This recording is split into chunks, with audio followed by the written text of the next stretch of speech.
અને કાયરતા જેવી વાતો નહીં કરવાની, કારણ કે મારી માએ જન્મ આપ્યો છે ને તો આજે 7 જિલ્લાઓમાં ફરું અને કોઈ દિવસ હું ડર્યો નથી, કારણ કે મારી માતા પર, મારી જનતા પર મને વિશ્વાસ છે.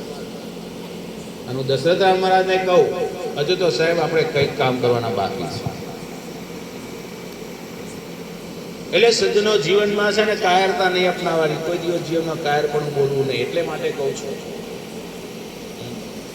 અરે પાણી પીધા પછી ઘર ના પૂછું, બાંધીને પીઠ ક્યાંય તોડવાની નહીં, અંતર મળે તો કેવી અંતરની વાત ભાઈ, નહીં તો અંતર પડી ખોલવાની નહીં.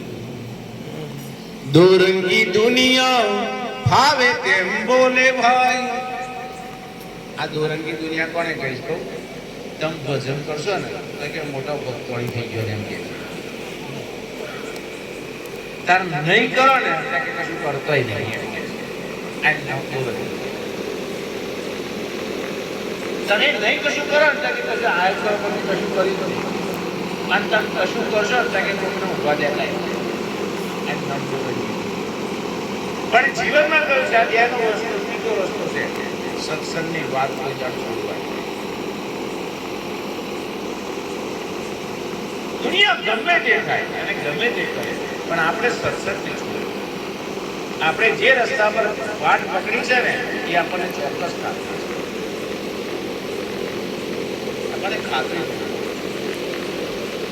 તમને ખબર નહીં હોય, એક ભાઈ મને પૂછ્યું કે સંતો કહે છે કે માતાના પેટમાં તમે ઊંધા લટકેલા હતા, એની શી ગેરંટી? તો તમારો છતનો પંખો છે ને એ પંખા પર અરીસો લગાવી દો, અને અરીસો લગાવ્યા પછી એની નીચે જે ઉભા રહેજો જોઈ લેજો, તમારા માતાના ગર્ભમાં તમારી દશા આવી ગઈ છે. હું તો પ્રેક્ટિકલ જ શું કહું છું, તમારો દેહ કેવી રીતના ઉભો રહે, તમે શું કરવાને આવ્યા, શું કરીને બેઠા, શું આપણે